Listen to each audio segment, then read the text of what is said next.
अच्छा, last class में हमने रिएक्ट की ऐप को इनिशियलाइज कर दिया था। अब बहुत बेसिक बेसिक बातें आपको समझनी पड़ेगी आज के इस लेक्चर में कि वो क्या चीज़ें हैं जो हम रिएक्ट के बुनियाद पर, रिएक्ट के फाउंडेशन के तौर पर हम उसको लिख सके, हमें बाद में नॉलेज हो। पहले भी मैंने आपको कहा था कि हमने जितनी डेवलपमेंट करनी थी, जितनी लैंग्वेज सीखनी थी, वो हम सीख चुके। अब इस लैंग्वेज को फास्ट करने के लिए कुछ चीज़ें पढ़ रहे हैं। उस फास्ट को सीखने के लिए कंपनी में बहुत सारे स्टैंडर्ड्स फॉलो किए जाते हैं। अब हम जैसे रिएक्ट पढ़ रहे हैं ना, रिएक्ट के फोल्डर स्ट्रक्चर, रिएक्ट के पूरे फोल्डर को कैसे बनाना, फाइल का नाम कैसे बनाना, फाइल कहाँ कहाँ बनाना, इसको बोलते हैं फोल्डर स्ट्रक्चर। ये देखिए आप, ये भी एक फोल्डर स्ट्रक्चर है पूरा। एक फोल्डर स्ट्रक्चर ये है कि इसके अंदर पब्लिक की फाइल है और दूसरी मेन फाइल इसकी कौन सी है, सोर्स की, और सोर्स के अंदर बाकी रिमेनिंग फाइल्स है। इसको कहते हैं स्टैंडर्ड। अब स्टैंडर्ड से मुराद ये है कि लेट से मैं अगर और पेज बनाता हूँ, जैसे मैं होम पेज बना रहा हूँ, अबाउट पेज बना रहा हूँ या पेजेस बना रहा हूँ, तो मैंने वो कहाँ लिखना होगा, यहाँ लिखना होगा, मॉड्यूल्स में लिखना होगा, कहाँ लिखना होगा, सोर्स में लिखना होगा। तो सोर्स में फिर कहाँ लिखना होगा। अच्छा, जब हम पेज पे कहाँ लिखेंगे तो उस लिखने का जो साइज होगा, मतलब कैपिटल होगा, स्मॉल होगा, वो लेटर कौन से स्टार्ट होगा, तो इस सब को किया जाता है स्टैंडर्ड। अभी जो हम पढ़ रहे हैं ना, वो इसी फाउंडेशन को स्ट्रॉन्ग करने की कोशिश करेंगे। बात समझ आ रही है कि मार्केट में इसके फाउंडेशन को कैसे स्ट्रॉन्ग किया जाता है। लास्ट क्लास में हमने रिएक्ट की कुछ थोड़ी मोटी तारीफ सुनी थी, उसके बाद हमने इसको इनिशियलाइज करने देखा था। इनिशियलाइज करने के लिए मैंने आपको कहा था कि आप यहाँ पर आएंगे या कहीं पर भी आप यहाँ पर चले जाएं, रिएक्ट ऐप के ऊपर आके, यहाँ पर आके और कोड स्पेस डॉट करके आप अपने गिटहब को खोल सकते हैं। मैं यहाँ पर आ रहा हूँ और यहाँ पर आके अब आपने ये देखने कि आप कहाँ पर मौजूद हो। ये मैं मौजूद हूँ रिएक्ट बेच 18 के ऊपर, रिएक्ट बेच। अब अगर मैं यहाँ पर खेलता हूँ ना, इसको फाइल को ओपन करता हूँ इस क्रोम में, तो क्रोम में ओपन करने के लिए कॉपी पाथ नहीं करना पड़ेगा लाइक HTML CSS, क्योंकि इसके अंदर एक बंडलर है, क्या है, और वो वेब पैक थे इसके अंदर, तो वो खुद ब खुद इनिशियलाइज हो जाता है। हाँ, सिर्फ इसको स्टार्ट करना पड़ता है। पहले जब हम HTML CSS कर रहे थे तो हम उस फाइल का नाम दे रहे थे कि इस फाइल को खोल दो। अब जो रिएक्ट ऐप है, इसको ऐसे समझो कि इसके अंदर एक बड़ा सा इंजन भी है, गाड़ी है पूरी और एक इंजन भी है। सिर्फ आपने चाबी देनी है, और चाबी देने के लिए यहाँ पर कुछ कमांड लिखी हुई है, वो आपने देना होगा। अगर मैं यहाँ पर आता हूँ, यहाँ पर कुछ कमांड है, वो क्या लिखा हुआ था यहाँ पर,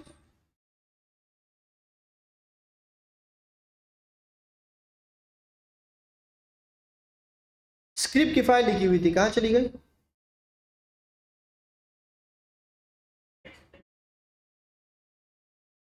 कहाँ चला गया, नहीं नहीं,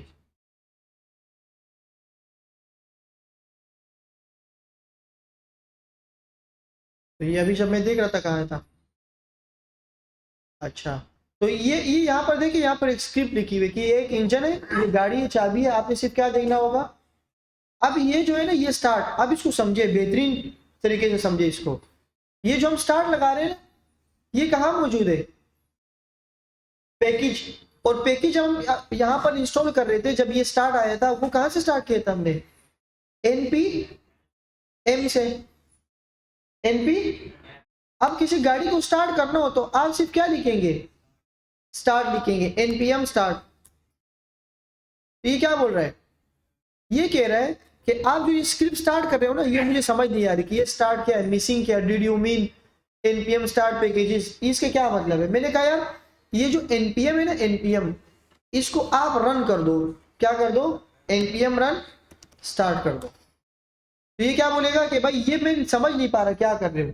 अब बहुत इंपॉर्टेंट चीज, अभी मैंने आपको स्टार्टिंग में बोला कि आप पाथ देखो, आप कहाँ खड़े हो, आप खड़े हुए यहाँ बेच 18 के ऊपर। इस 18 के अंदर जो मेन फाइल है वो कौन सी है, तो पहले इसके अंदर जाना पड़ेगा भाई। इसके अंदर जाने के लिए वही HTML CSS जो पुराना काम था हमारा CD। अब हमें नहीं पता कि इसके बाद कौन कौन सी फाइल्स है, तो आप टेप का बटन दबाएंगे तो क्या आ गया, बेच 18, इसके अंदर आ गए। अब दोबारा से ये npm स्टार्ट करेंगे तो ये खुद ब खुद क्या हो जाएगा, npm run start या npm start एक ही बात है। अब देखो बंडलिंग खुद हो गई और क्रोम खुद ब खुद खुल गया, जो भी आपका डिफॉल्ट ब्राउजर था वो खुद ब खुद खुल जाएगा। यहां तक हमने सारी चीजें कर दी थी और आज हमने वही कंपाइल करके स्क्रिप्ट को स्टार्ट कर दिया। अब दोबारा अब क्या क्या चीजें करनी है, आपको पहले से मैंने बता दिया था कि आपके पास एक दो फाइल्स होंगी, वो कौन सी होगी, जैसे कि लेट से सोर्स हो गया, सोर्स के साथ आपके पास app.css, app.js टेस्टिंग के लिए, ये सारी चीजें हमने सीख ली थी। आज क्या करेंगे, आज एक काम ये करते हैं कि हमारी जो app.js डॉट की थी इसको भी उड़ा दो, बिल्कुल प्योर फाइल। बॉयलर प्लेट को कैसे लाए भाई, इसको कहते हैं बॉयलर प्लेट। जो HTML में बॉयलर प्लेट आता था ऐसे ऐसे आता था, इसको कहते हैं बॉयलर प्लेट। यहाँ का बॉयलर प्लेट लाने के लिए क्या करेंगे, RFCE react function export component. आपने ये लिखा, आपने जैसे ये लिखा तो इसके बाद क्या हुआ, इसके बाद देखे आप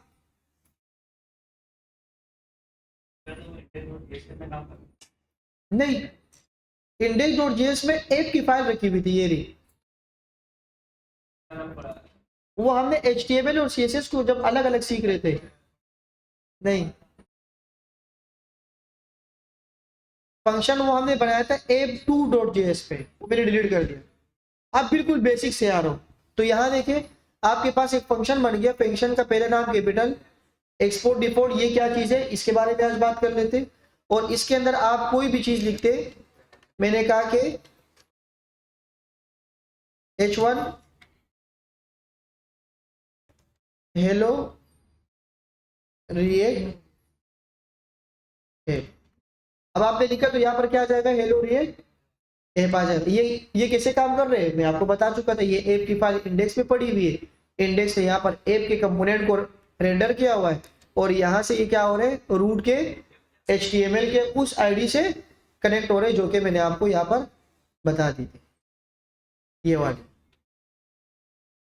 सही है। अच्छा अब मजीद और देखते हैं, अगर मैं इसके अंदर डिव नहीं लिखता तो कोई बता सकते हैं कि अगर मैं इसके अंदर एक पैराग्राफ भी लिख दूं, और पैराग्राफ के लिए मैं क्या लिख देता हूं, सबसे पहले तो मुफ्ती साहब बंद कर देते ना,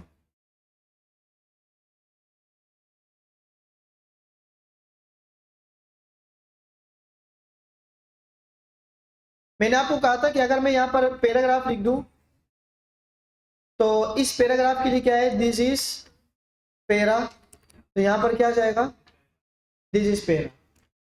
अच्छा अब मसला ये है कि अगर इसके अंदर ये पेरेंट डिव ना हो तो हम इसके अंदर क्या यूज कर सकते हैं, फ्रेगमेंट्स यूज करते हैं। क्या यूज कर सकते हैं, अब फ्रेगमेंट्स हो या डिव हो तो इससे कोई फर्क नहीं पड़ता, लेकिन कोई ना कोई एक पेरेंट लाजमी होना चाहिए, क्योंकि जब एक रिटर्न के बाद दो टैग एक साथ आ रहे हो तो कोई ना कोई एक पेरेंट इसका लाजमी होना चाहिए। अगर पेरेंट पे डिव नहीं है तो आप खाली टैग को यूज करो, वो भी आपका क्या हो जाएगा, एक टैग हो जाएगा, जिसको हम फ्रेगमेंट कहते हैं। आज जो हम पढ़ने वाले ना, आज हम पढ़ेंगे कंपोनेंट्स। क्या पढ़ेंगे, रिएक्ट के अंदर आपको एक चीज अलाउ करने को देता है कि आप किसी भी एक फंक्शन को बार बार यूज करो, बार बार यूज करो, बार बार यूज करो, इसीलिए तो रिएक्ट आया। अगर आपने HTML के अंदर एक फाइल लिखी, जावास्क्रिप्ट के अंदर आपने एक फंक्शन बना दिया, अब आप चाह रहे हो कि यही फंक्शन में किसी और जगह भी लगा दूं, नहीं लगा सकते। कैसे लगाओगे, अगर आपके HTML और CSS के अंदर कोई फंक्शन बना रहे हो जावास्क्रिप्ट के अंदर, तो वो फंक्शनलिटी हमने HTML के लिए किसी एक पैराग्राफ के लिए, किसी एक बटन के लिए लगाई होगी, वही फंक्शनलिटी आप किसी और जगह पे नहीं इस्तेमाल कर सकते कि हमारे पास HTML के अंदर भी वही सेम कोड आ जाए। हाँ इस्तेमाल कर सकते हो, सिर्फ जावास्क्रिप्ट की फंक्शनलिटी इस्तेमाल कर सकते हो कि बटन के क्लिक होने पर मैसेज आ जाए हाय, तो बटन दो होंगे HTML का, उसके ऊपर भी क्लिक करो हाय आएगा, इसके ऊपर भी क्लिक करो। लेकिन ये नहीं कर सकते कि HTML और CSS दोनों एक साथ लिखो लाइक दिस और इसको दो जगह एक साथ इस्तेमाल करो। अब देखो मैंने ये इस्तेमाल कर लिया ना, हेलो रिएक्ट ऐप, अब मैं चाह रहा हूं कि ये हेलो रिएक्ट ऐप और दिस इज पैरा, ये दोनों दोबारा आ जाए, तो कैसे लिखो, उसके लिए हमारे पास आए कंपोनेंट्स। क्या है भाई, कंपोनेंट्स को लिखने के लिए सबसे पहले फोल्डर स्ट्रक्चर समझ लो। आप आएंगे सोर्स के अंदर, सोर्स के अंदर आप लिखेंगे, एक फोल्डर बनाएंगे। क्या बनाएंगे? Note a file folder, folder बनाएंगे और आप लिखेंगे कंपोनेंट्स या कंपोनेंट लिख दो। कंपोनेंट का सी क्या है? ये स्टैंडर्ड समझ लो। आज हम फाउंडेशन ही समझ रहे, सिर्फ स्टैंडर्ड समझ लो।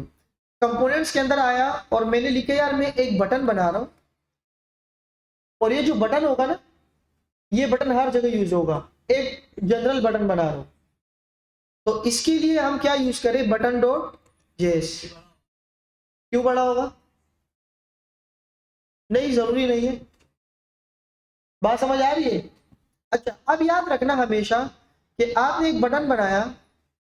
जब आप बटन बना रहे हो तो लाजमी सी बात है आपको क्या बनाना पड़ेगा? एक फंक्शन बनाना पड़ेगा। जब आप फंक्शन बना रहे हो तो कोई ना कोई बटन तो होगा। मैंने बटन का फंक्शन बनाया। अब ये फंक्शन का क्या नाम दे रहे हैं? बटन, लेकिन बी क्या है?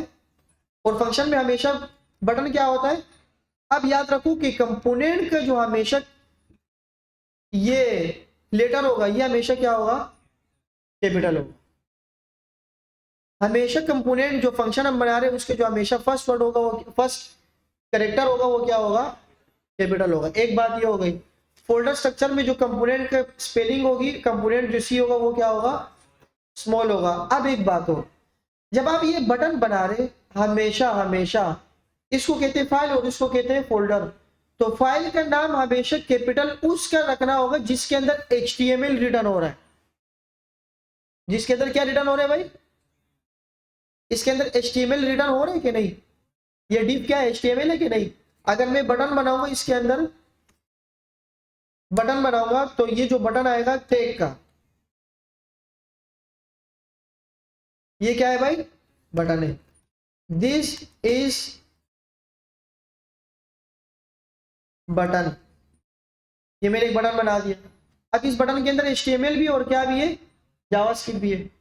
तो जावास्क्रिप्ट और HTML दोनों, अगर आप HTML वो किसी फाइल के अंदर, तो उसके जो फाइल होगी उसके क्या नाम होगा भाई? बी बटन होगा। सही है भाई? अच्छा, अब आपने इस बटन को app.js के फाइल में बनाना है, लगाना है। कैसे लगाओ? क्या करेंगे? सबसे पहले इंपोर्ट करेंगे, क्योंकि आपने यहां पर क्या किया था। अब दो चीजें मैं आपको एक साथ सिखा रहा हूं, एक कंपोनेंट और एक इंपोर्ट एक्सपोर्ट कैसे किया जाता है। वो अगर ये चीज आपको समझ आ गई तो 30% आपको फाउंडेशन आपकी स्ट्रॉन्ग हो गई। जहां पर हम लोग मिस्टेक करते हैं, ये देखें। आपने बोल दिया कि भाई मैं इंपोर्ट कर रहा हूं, ये जो ऊपर इंपोर्ट रेक लिखा हुआ ये जरूरी नहीं है, आप हटा देंगे तो भी कोई इशू नहीं है। आप बोलेंगे कि मैं इंपोर्ट कर रहा हूं। इंपोर्ट कर रहा हूं, क्या इंपोर्ट कर रहे हो आप? किसी फाइल से कर रहे हो? नहीं, आप पूरी फाइल इंपोर्ट कर रहे हो, लाइक HTML और CSS वाली। CSS में क्या होता था? हम बोलते थे import.css, पीछे जाओ और क्या लिखो CSS, तो ये इंपोर्ट हो जाता था। यहाँ पर तो हम कोई बटन इंपोर्ट कर रहे हैं ना, और उस बटन का कोई अपना नाम भी है। बटन का कोई अपना नाम भी है, और वो जो एक्सपोर्ट हुआ है उस एक्सपोर्ट का क्या नाम है? यहां से ये एक्सपोर्ट हो गया, और एक्सपोर्ट क्या हुआ? यही स्पेलिंग में उठाऊंगा और यही स्पेलिंग में इंपोर्ट करूंगा। मैं बोलूंगा इंपोर्ट बटन। अब ये बोलेगा कहां से? मैं बोलूंगा फ्रॉम। अब मैं पाथ का नाम दूंगा डॉट, पीछे जाओ कंपोनेंट्स, इसके अंदर जाओ और क्या है, और बहुत इंपॉर्टेंट बात के डॉट जेएसबी। अब ये क्या बोल रहे हैं कि button is declare but it's value never. ये तो आपने डिक्लेयर कर दिया, बहुत अच्छी बात है, लेकिन इसकी वैल्यू आपने अभी तक रीड, मतलब आपने वैल्यू तो इंपोर्ट कर ली लेकिन इस्तेमाल कहीं पर नहीं किया। तो मैंने बोला सबर में इस्तेमाल कर लेता हूं। मैं यहां पर आया। अब किसी भी फंक्शन को इस्तेमाल कैसे किया जाता है उसको देखें। आपने लिखा ऐसे, सही है भाई? आपने उस एक्सपोर्ट वाले का नाम लिख दिया, वो एक्सपोर्ट का क्या नाम था, और आपने इसको बंद करके ऐसे लिख दिया। ये है किसी बटन को एक्सपोर्ट करने का तरीका। सही है भाई? भाई आपने एक बटन बनाया था, वो उस बटन का नाम क्या है फंक्शन का? BUTTON। ये मैंने फंक्शन बनाया जो कि अलग ही कंपोनेंट है। कंपोनेंट मतलब छोटे छोटे हिस्से, कोड का छोटा छोटा हिस्सा। मैंने एक कोड बनाया और उस कोड के अंदर मैंने बटन बना दिया, और उस बटन को मैं कोशिश करूं कि हर जगह पर इस्तेमाल कर दूं, ये अप्लाई कर दूं। तो मैं मेन फाइल के अंदर आया। अब जो है हमारी मेन ये फाइल है ना, ये वाली फाइल, ये वाली जो फाइल है ये कौन सी है? ये वाली मेन फाइल कौन सी है? ये app.js हमारे पास जो है ये वाली फाइल है हमारी, ये वाली। और ये वाली कौन सी फाइल है भाई? तो अगर मैं इसको हटा दूं, इसको मैं यहां पर रख लूं, इंपोर्ट कर लूं, इंपोर्ट बटन, और फ्रॉम कहां से इंपोर्ट कर रहा हूं? component.js से। तो जब मैं इसको इंपोर्ट करूंगा, अब मुझे इसको इस्तेमाल भी करना, तो इस्तेमाल करने के लिए क्या करते हैं, इसको इस तरह से इस्तेमाल करते हैं। मतलब आपने एक ब्रैकेट बनाया, ब्रैकेट के अंदर वो आपने लिखा जो आपने क्या किया था, नाम लिखा था, और वो आपने नीचे लिख दिया। तो अब जब इस दिस पैरा के नीचे जो बटन होगा ना, दिस पैरा के नीचे वो जो बटन होगा, इस बटन के अंदर क्या दिख रहा होगा, वो होगा जो इस बटन के अंदर यहां पर होगा। बटन के एक कंपोनेंट बनाया हमने, एक जगह पर बटन बनाया, उस बटन को मैंने सिर्फ कॉल कर दिया। इसको कहते हैं कॉल करना। जैसे मैंने सिर्फ फंक्शन को कॉल करते थे और उस जगह पूरा फंक्शन आता था, इस तरह मैंने इस बटन को कॉल कर दिया। लेकिन कॉल करने के लिए आपने क्या करना होगा, एक मरतबा इंपोर्ट करना। ये बात समझ आ गई सबको?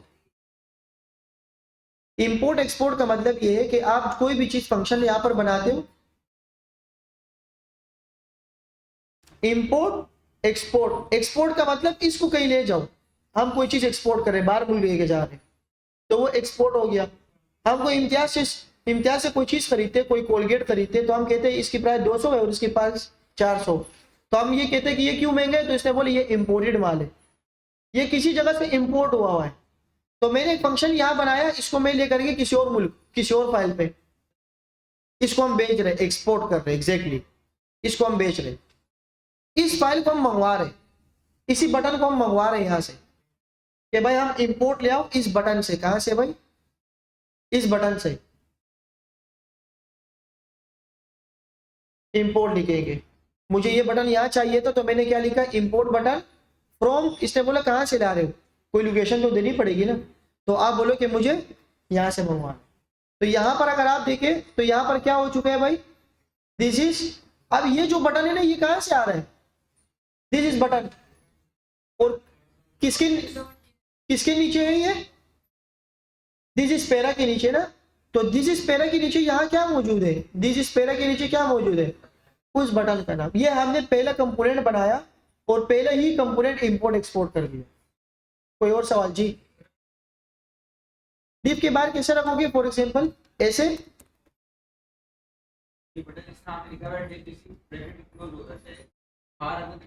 पेरेंट से बाहर।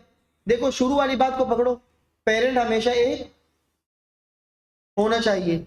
अगर आप इसको लगाएंगे नीचे तो ये क्या बोल रहा है,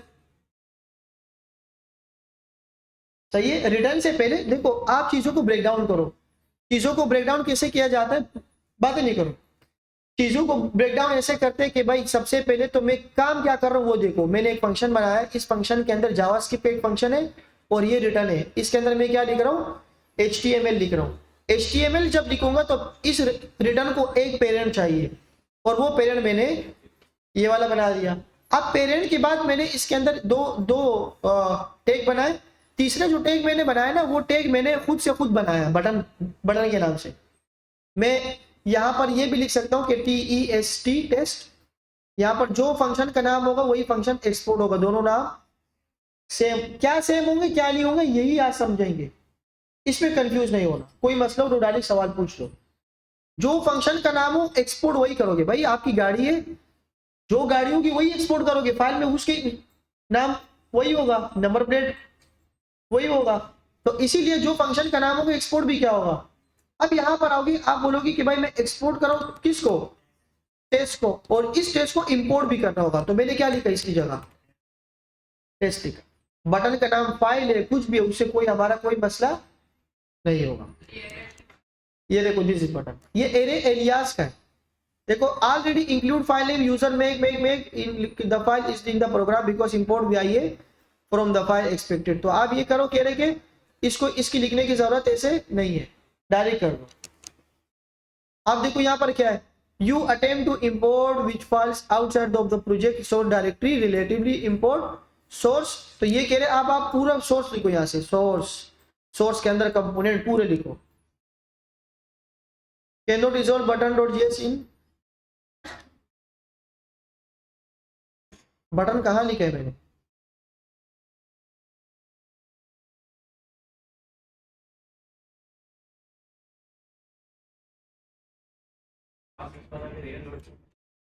एसआरसी के बाद डॉट आएगा ऐसे।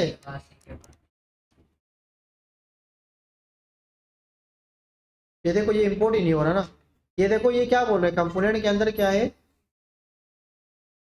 अगर मैं डायरेक्ट इंपोर्ट कर दूं, ये देखो ये डायरेक्ट इंपोर्ट करे डॉट से, can not file name component button dot, ये बी कैपिटल है ना भाई, बटन डॉट, ये एलियास का है। इसको बाकी हम देखो, हमने अभी जो प्रोजेक्ट बनाया ना, वो जो हमने बनाया वो डिप्रिकेटेड है, ये अब इस्तेमाल नहीं होती ये सारी चीजें, डिप्रिकेटेड था ना भाई पिछली क्लास में। हम जब इसको सही प्रोजेक्ट के नाम पे बना लेंगे तो फिर इसको हम टेम्पलेट वाइज बनाएंगे। इसमें दो ऑप्शन आते हैं कि भाई आपने इंपोर्ट ऐसे वाला करना है या @ वाला करना है। @ वाला कैसा होता है, आप इससे पहले सिर्फ ये लिख दे बस, ये कहीं पर भी होगा ये इसको मिल जाएगा। लेकिन अभी क्यों नहीं मिल रहा, क्योंकि इस प्रोजेक्ट में हमने ये नहीं बताया कि हमने ये वाला इस्तेमाल करना है, इसको कहते हैं एलियास। सही है, ये हम आगे जाके इसको पढ़ लेंगे। अब इस ये वाले जो ये है आपका एरर, इसको थोड़ी देर के लिए क्या कर दो, इग्नोर कर दो। मेन चीज पे आ जाओ, कंपोनेंट पे। तो हमारा भाई ये एक कंपोनेंट बना जो हमने इंपोर्ट और एक्सपोर्ट कर दिया, वही मैं समझा रहा हूँ। अच्छा, अब बहुत इंपॉर्टेंट चीज, इस बटन का नाम बटन भी रख देता हूँ ना, वही पुराना वाला, ताकि अच्छी तरीके से समझ आ जाए। मैंने ये लिखा बटन इंपोर्ट हुआ जी, क्या है, हाँ एक तो मेन कंपोनेंट है ना, एक भी मेन कंपोनेंट है। कंपोनेंट क्यों है, देखो आपको ये कंपोनेंट समझ आया, अब आपको ये भी समझ आ रहा होगा कि इंडेक्स में ये ऐप कैसे लिखा हुआ है।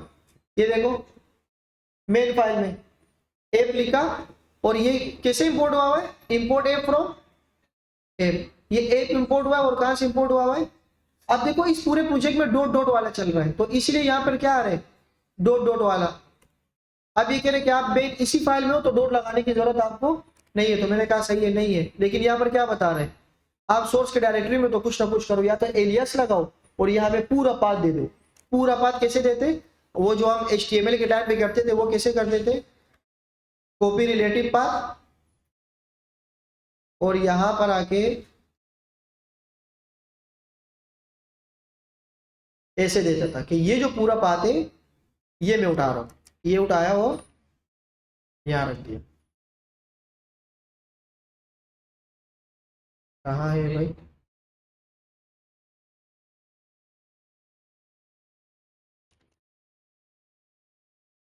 ये अभी भी रिजॉल्व नहीं हो रहा, इसको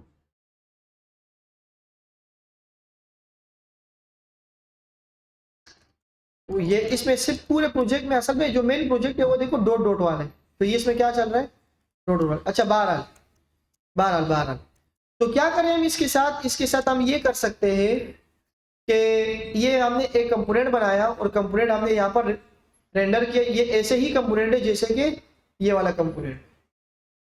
अब आप एक से ज्यादा बहुत सारे कंपोनेंट को बना सकते हो, जैसे कि जी कौन सी फाइल को, नहीं बिल्कुल भी नहीं छेड़ेंगे।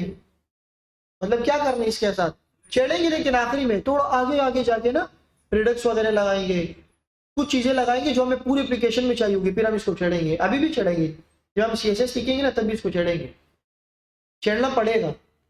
अगर आप ऐसे कंपोनेंट चाह रहे हो कि मेरे पूरे प्रोजेक्ट में मिल जाए तो फिर आप उसको यहाँ इंपोर्ट करोगे, जैसे कि CSS पूरे प्रोजेक्ट में चाहिए, इसको हम अभी करते हैं फिर आपको समझ आ जाएगी। अच्छा, जैसे आपने एक कंपोनेंट बनाया भाई, आप इस तरीके से और कंपोनेंट भी बना सकते हो, जैसे कि मैंने बनाया है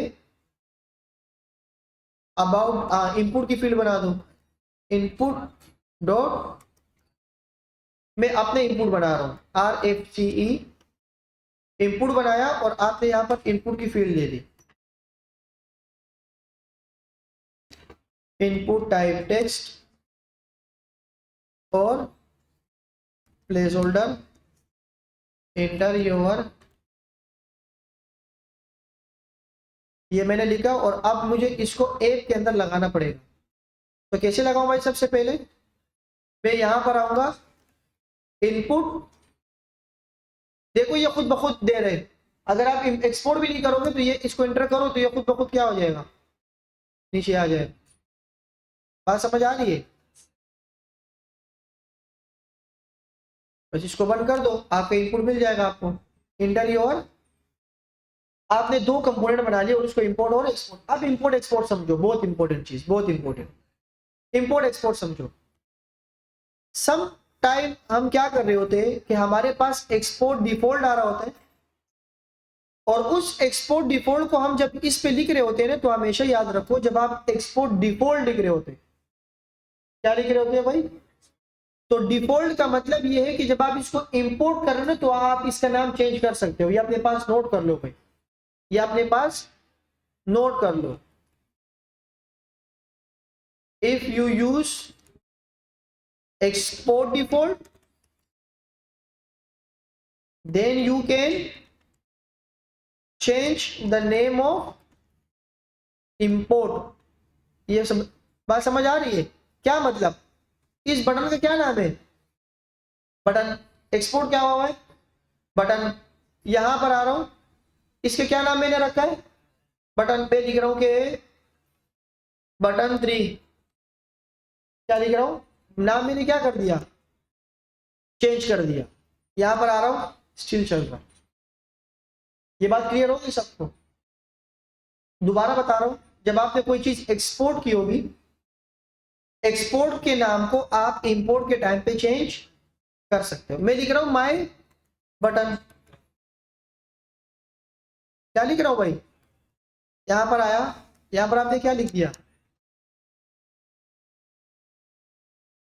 सही है, आपकी मर्जी है, कुछ भी लिख दो, क्योंकि यहां पर ये क्या हुआ है। अब एक चीज और समझो, एक फंक्शन ये हो गया बटन के नाम से, एक फंक्शन भी बना रहा हूं टेक्स्ट के नाम से। किसके नाम से बना रहा हूं भाई? इसको मैं लिख रहा हूं एक्सपोर्ट डिफॉल्ट टेक्स्ट। अब जब आप एक्सपोर्ट डिफॉल्ट को टेक्स्ट लिख रहे हो तो हमेशा याद रखो कि एक फाइल में एक ही एक्सपोर्ट होता है, एक फाइल में, ये यहां लिख दो, कहां लिख दो भाई? in a single file there be only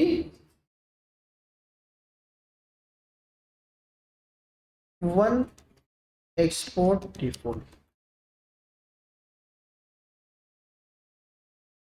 export default हमेशा कितने होने चाहिए? अब आप बोलो कि सर मुझे अगर ये टेक्स्ट भी यहां पर लगाना हो तो कैसे करूं? इसके लिए बहुत आसान तरीका है, जैसे हमने जावास्क्रिप्ट में सीखा था, एक्सपोर्ट डिफॉल्ट को हटा दो, सिर्फ इस फंक्शन को क्या कर दो, एक्सपोर्ट कर। बात समझ आ गई? अब दो मुख्तलिफ चीजें आ गई, ए आ गई, एक हमारे पास आ गई सिंपल फंक्शन जिसको हमने क्या किया, एक्सपोर्ट डिफॉल्ट। एक हमने फंक्शन बनाया जिसका हमने क्या नाम रखा भाई, टेक्स्ट रखा, और इसको फंक्शन को बनाते ही साथ ही क्या कर दिया, एक्सपोर्ट कर दिया। अब इसको इंपोर्ट करने का तरीका अलग है, सही है भाई?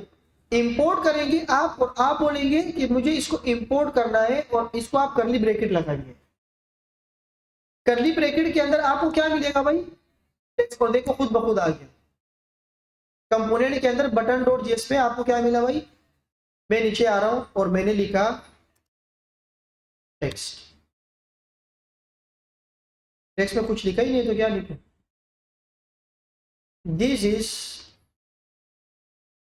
टेक्स्ट, और यहां पर क्या लिख देता हूं मैं, H2, दिस इज टेक्स्ट। बात समझ आ गई? अच्छा मजे की बात, सर आपने अभी कहा कि एक फाइल में एक ही एक्सपोर्ट डिफॉल्ट होता है। हाँ, मैंने इसीलिए कहा कि अगर फाइल के अंदर 2 से 3, 3 से 4 फंक्शंस हो और सबको एक्सपोर्ट कर रहे हो तो आप क्या कर दो भाई, आप लिखो टेक्स्ट लिख दिया, ये क्या लिख दो, और थर्ड फंक्शन,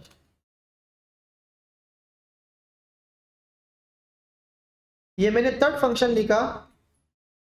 और इस थर्ड फंक्शन को मैं क्या कर रहा हूं यहाँ पर, अब इंपोर्ट कैसे करूं मैं, वो चीज सीखो। जब आप किसी भी एक फाइल से दो दो चीजें एक्सपोर्ट कर रहे हो, एक्सपोर्ट कर रहे हो, simple export, not export default, और यहाँ पर इंपोर्ट कर रहे हो, तो आपके पास यहाँ मौका मिल जाता है, चांस मिल जाते हैं कि आप एक से ज्यादा यहाँ पर क्या कर सकते हो। देखो मैंने जैसे ही कंट्रोल स्पेस दबाया तो इसने मुझे क्या दे दिया कि आपके इस फाइल में एक फंक्शन और भी है, कि आप इसको भी इंपोर्ट कर रहे हो। मैंने कहा इंपोर्ट कर दो, देखो फाइल का क्या नाम है, button.js। वहां से इंपोर्ट क्या हो रहा है, एक फंक्शन कौन सा हो रहा है, टेक्स्ट, और एक क्या हो रहा है, और ये दोनों इसके अंदर मौजूद है, इसीलिए मुझे इसने इंटेलिजेंस में दे दिया। अब मैं सिंपल यहां पर आके लिख देता हूं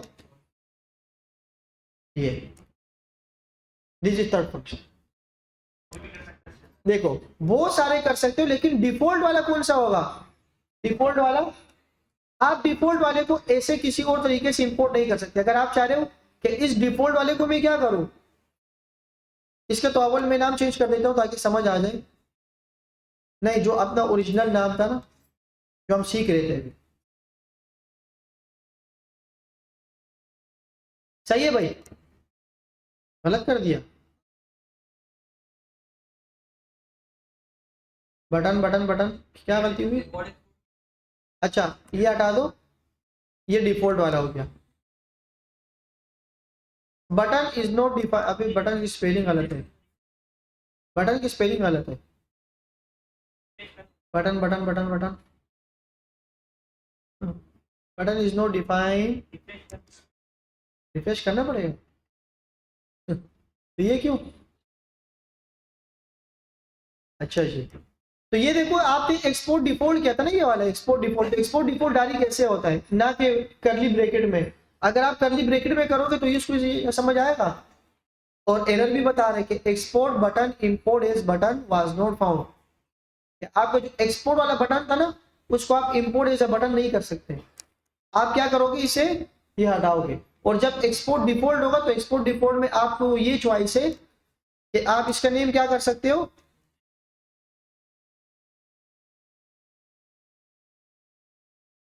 आप इसको ऐसे भी कर सकते हो। सही है भाई, तो ये दो हो गए। इसके बाद इंपोर्ट था, इंपोर्ट में आपने क्या किया कि अगर आप सिंपल फंक्शन इंपोर्ट करें तो इंपोर्ट में आपको क्या चाहिए, देखो एक है हमारे पास टेक्स्ट का और एक हमारे पास थर्ड फंक्शन का। तो इस तरीके से थर्ड टेक्स्ट और थर्ड फंक्शन वाले भी आप क्या कर सकते हो भाई, इंपोर्ट कर सकते हो। सिंपल एक्सपोर्ट होगा फंक्शन के साथ तो आप उसको करली ब्रैकेट में ऐसे लिखेंगे। और अगर एक्सपोर्ट डिफॉल्ट होगा, और एक्सपोर्ट डिफॉल्ट हर फाइल में एक ही होगा, आप दो दो एक्सपोर्ट डिफॉल्ट नहीं कर सकते। और इसको आप क्या करो, ये देखो इसको ऐसे समझो जैसे कि डी स्ट्रक्चर हो रहा है। डी स्ट्रक्चर क्या होता था, ऑब्जेक्ट से वैल्यू निकाल देते फिर डायरेक्ट उसका नाम लिखते थे, इसको डी स्ट्रक्चरिंग सब लोग, बस आपने इसको ऐसे लिखा। बात समझ आ रही है। अच्छा ये हमारे होगी कंपोनेंट। कंपोनेंट में और क्या क्या चीजें इंपॉर्टेंट है, कंपोनेंट हो गया। अच्छा कंपोनेंट के बाद हम पढ़ेंगे थोड़ा सा इसकी स्टाइल कर लेते, क्या कर लेते हैं भाई, स्टाइल हम कैसे लिखते हैं वैसे ही। अगर हम किसी फाइल को स्टाइल करते, जैसे H1 को मैं स्टाइल कर रहा हूं तो मैं क्या लिख सकता हूं भाई, स्टाइल लिखा। अब इसके लिए कुछ चीजें चेंजेस है वो आप लोग देख लें। स्टाइल के लिए हम ब्रैकेट लगाएंगे, दो दो, हम क्या लगाएंगे भाई, ब्रैकेट लगाएंगे, कर्ली ब्रैकेट। और अब जब आप इसके अंदर लिखेंगे तो ऐसे ही होगा जैसे कि CSS हो रही है कलर। और इसकी जो प्रॉपर्टी वैल्यू होगी वो कौन सी होगी, वो होगी स्ट्रिंग में। आपने क्या लिख दिया, ये क्या हो चुके हैं भाई, ये इसकी स्टाइल हो गई। ये मैं आपको सिर्फ आज सिंपल स्टाइलिंग बता रहा हूँ। अगर सर एक और स्टाइल लिखे बैकग्राउंड कलर, तो आप क्या लगाओगे भाई, बैकग्राउंड कलर पेरेंथेसिस ये, और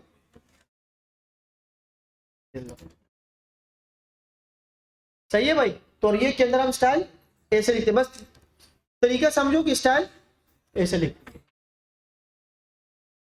ये इनलाइन हो गई, ये कौन सी हो गई। अब हम लिखेंगे एक्सटर्नल CSS। इंटरनल नहीं, इंटरनल थोड़ा सा वो मुश्किल है, ऑब्जेक्ट वैसी है। हाँ इंटरनल बता दूं, यहाँ पहले एक्सटर्नल लिख लो, क्योंकि एक्सटर्नल और इनलाइन दोनों में मैच हो रहे हैं, दोनों साथ क्या हो रहे हैं। अगर आप एक्सटर्नल लिखेंगे थोड़ा सा मुश्किल है, वो फंक्शन के ऊपर आपने क्या बनाना होगा, एक ऑब्जेक्ट बनाना होगा माई स्टाइल करके, और माई स्टाइल करने के बाद आपने इसके अंदर कोई चीज लिखनी होगी कि जैसे कलर हो गया हमारे पास ब्लू, और बैकग्राउंड कलर हो गया हमारे पास पिंक। अब इसको आपने क्या करना है, कौन स्टाइल, और ये हटा के, इसको कंफ्यूज नहीं कर देना, इस सबको हटा के मैं लिखूंगा स्टाइल के अंदर माई स्टाइल, माई स्टाइल, ये ऊपर वाला में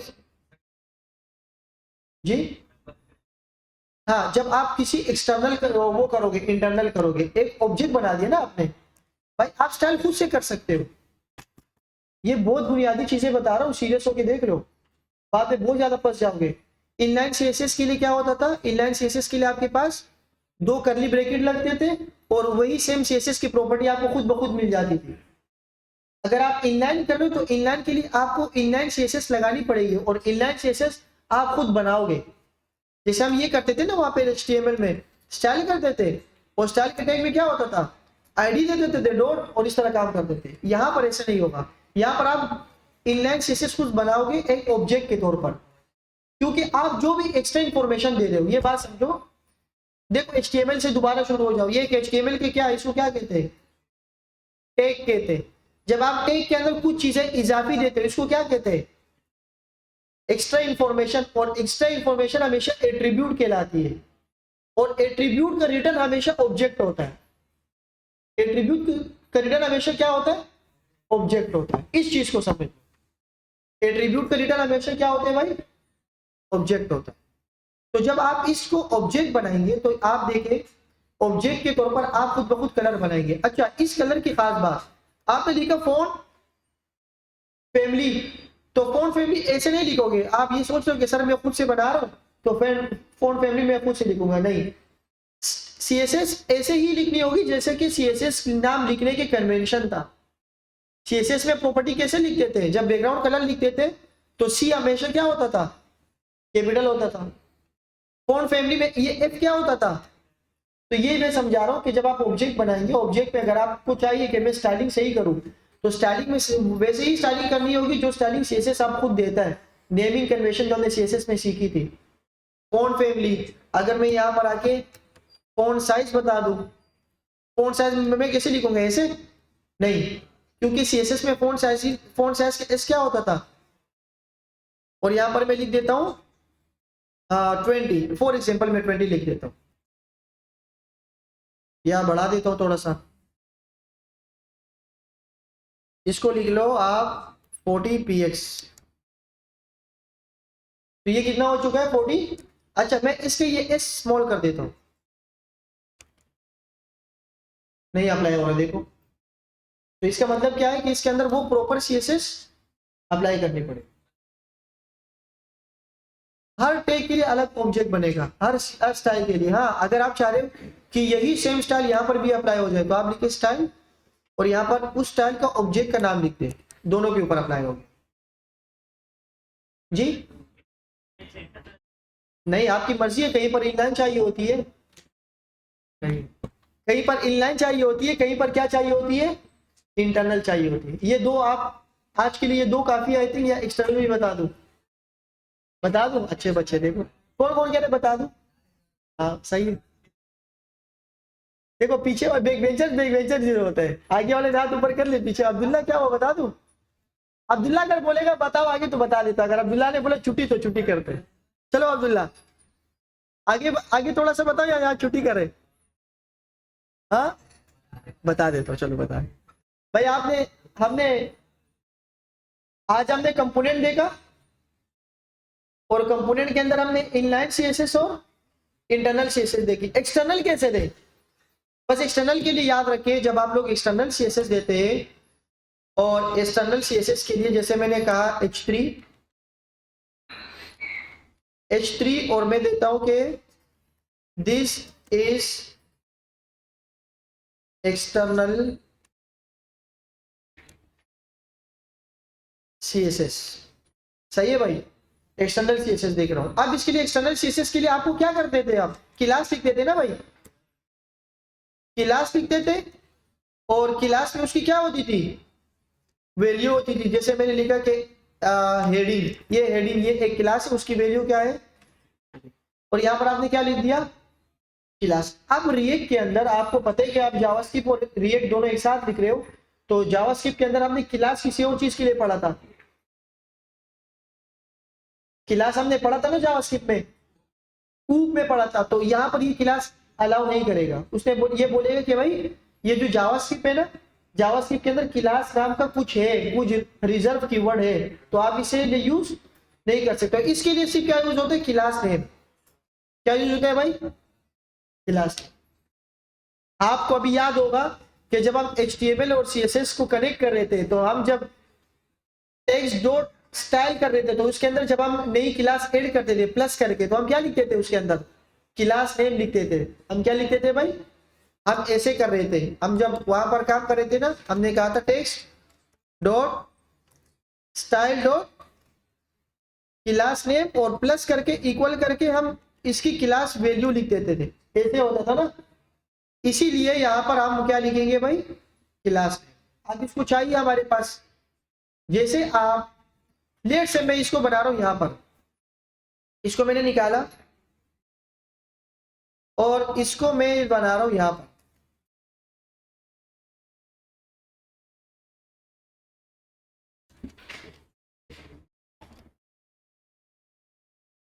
मैं इसको यहां बना रहा हूं, दिस इज एक्सटर्नल CSS। एक बटन के अंदर मैंने H3 रख दिया और उसको मैंने क्या बोला भाई, दिस इज।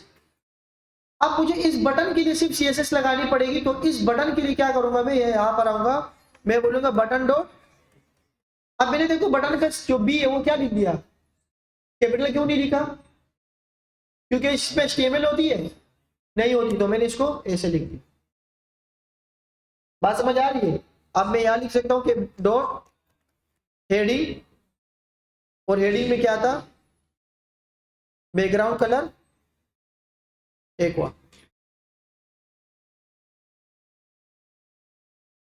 अच्छा, ये यहां पर हो गया बैकग्राउंड कलर एक्वा। अब मुझे क्या करना है, मुझे ये चाहिए कि ये जो बटन है, ये बटन के साथ क्या हो जाए, दोनों कनेक्ट हो जाए। तो लिंक करने के लिए क्या करते थे हम क्या कर रहे थे, इंपोर्ट कर रहे थे। तो आप बोलेंगे इंपोर्ट, इंपोर्ट क्या कर रहे हो, नाम आएगा यहाँ पर, जैसे हम लिखते थे बटन, नाम आएगा, आएगा डायरेक्ट आएगा यहाँ पर। इसकी क्या वजह, कोई बता सकता है। हम कहां पे, हम जाएंगे बटन, ये मिलेगा भी कि नहीं, मिल गया ना। अच्छा, ये कैसे, आपने सर यहाँ पर ये क्यों नहीं लिखा कि इंपोर्ट CSS, क्योंकि यहाँ पर कोई ऐसे वेरिएबल है नहीं, कोई ऐसा एक्सपोर्ट है नहीं कि जिसका नाम क्या लिखा हो, क्योंकि आपने पूरी फाइल को कनेक्ट करनी है ना इसके साथ। तो पूरी फाइल को कनेक्ट करने के लिए सिर्फ आप इंपोर्ट लगाएंगे बस। तो ये थी आज हमारी इंटरनल, इनलाइन और एक्सटर्नल CSS। अब आपको मेरे एक सवाल होगा कि अगर मुझे इस बटन वाले CSS को ऐप के अंदर भी लगाना होगा, इस बटन के अंदर, तो कैसे लगाऊंगा भाई। ये बटन है ना, बटन है, ये बटन डॉट CSS है, ये बटन डॉट CSS है। मैं चाह रहा हूं कि ये जो बटन की CSS है ये यहां पर भी लग जाए, ऐप डॉट JS के अंदर भी लग जाए। मैं सिर्फ उसमें क्लास का नाम दे दूं, क्या दे दूं भाई, क्लास का नाम। अगर मैं एक बटन बनाऊं,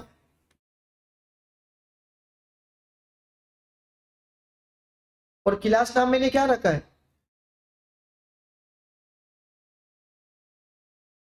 मैंने यहां लिखा है क्लास नेम हेडिंग। तो क्या ये मिल जाएगी, मिल गई। क्या हो गई इसके साथ, अब ये क्यों मिली, आपने जो ये इंपोर्ट एक्सपोर्ट किया ना, ये इंपोर्ट एक्सपोर्ट, ये कौन से फाइल में, इस फाइल, और इसी के पास ही, इसी के करीब ही क्या पड़ा हुआ है, इसी के ही फोल्डर के अंदर app.css, तो वो इसको क्या मिल गई, ऑटोमेटिकली मिल गई। बात समझ आ गई? तो ये 3 चीजें हमने आज देखी, बल्कि 4 कंपोनेंट। इसको हम मजीद डिटेल में और देखेंगे, पहले इस बेसिक की प्रैक्टिस करो। हम इस कंपोनेंट की प्रॉपर्टीज को आगे भेजेंगे। प्रॉपर्टीज क्या होती है, सही है, प्रॉप्स जिसे हम कहते हैं। तो कल की क्लास में हम ये चीज सीखेंगे। आज हमने कंपोनेंट सीखा, कंपोनेंट के अंदर हमने स्टाइलिंग की, जो कि इनलाइन भी थी, इंटरनल भी थी और एक्सटर्नल भी थी, और फोल्डर का नाम, नेमिंग कन्वेंशन हमने सीख लिया। कल मैं ये सारी चीजें पूछूंगा तो फिर आगे आगे इंशाल्लाह जाएंगे, सही है, कि फोल्डर का नाम कैसे लिखूं, अगर इसमें HTML हो तो कैसे लिखूं, सही है। अगली क्लास में मिलते हैं।